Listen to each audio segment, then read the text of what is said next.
So we're talking about this recent 16 billion records data breach. Cyber News discovered it recently. It was really a compilation of data stolen from 30 different databases. Some of the more important or predominantly used platforms: Google, Facebook, Microsoft, all of the major platforms you can envision had compromised data stolen from it. Data appears to have been collected over time, so some of it was resurfaced or recycled data that may have already been on the dark web. Some of it was new data, and it was all primarily login and password credential information. Yeah, so again, this wasn't a single source breach. Again, it was really a compilation of previously stolen data, some of it new, some of it resurfaced, some of it already on the dark web. It was most likely a result of the InfoStealer malware. Most of the data harvested by malware, it captures credentials on the infected devices. There's likely some duplicates. Likely many of the 16 billion records are resurfaced or restolen duplicate information. As far as the data sets, there's brief exposure. The data sets were only exposed for a short period of time, but long enough to steal all the information that was needed.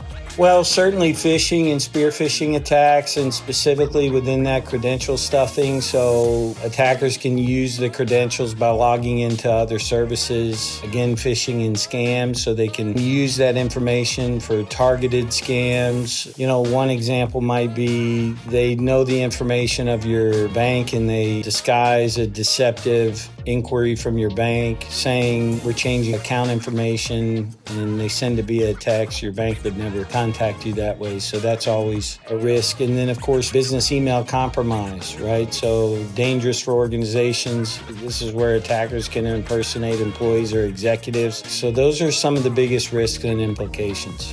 Step one: change your passwords, right? And you got to be smart about what you do to change your passwords, right? You don't want to use shorter, like 6 or 8 character passwords. You don't want to use passwords with your first or last name in it, parts of your social security number. You don't want to reuse passwords. Change your passwords, especially for your weak ones. You want to be pretty systematic, especially related to this particular breach. You want to definitely change your Microsoft Office password. You want to change your Gmail and Google passwords. You want to change your Facebook and Instagram passwords. You want to change your Apple ID password. And then for good measure, I would go ahead and change your online banking password. There are even some government data sets that were stolen as well, right? Change the passwords. We always recommend at least a 12-character password. It can go as high as 16. And then you'll want to use @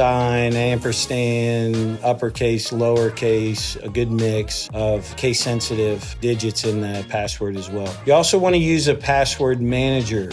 I know there's been pushback on these. I know many of them are attached to the cloud. There are ways to just use local password managers, store the data locally, back it up to a local backup solution as well. But you definitely want to use a password manager. I particularly use Dashlane.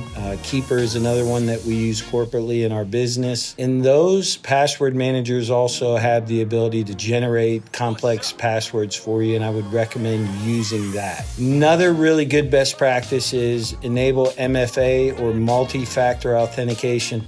Folks, this is one of the most important and critical steps you can take in securing your personal and business data is enabling MFA. So that's where you go to log into your Microsoft account, and then it prompts you on your phone to validate either through entering of a code that you receive text or using a password generator manager application from your phone. But either way, that second form of validation on your mobile phone, super critical.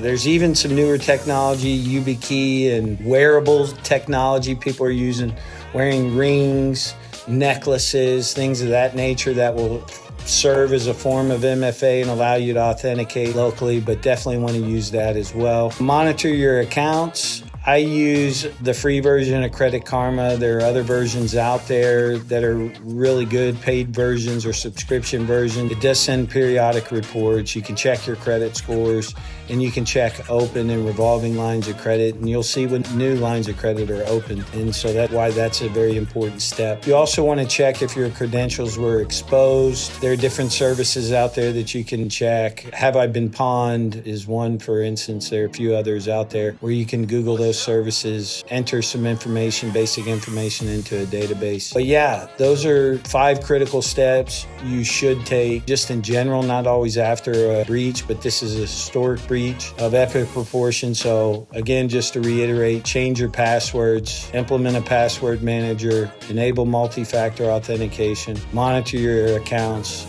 and check to see if you've been exposed. Thank you so much. And check out our website at avatarmanagedservices.com for more tips and tricks and information about how we can keep you guys secure.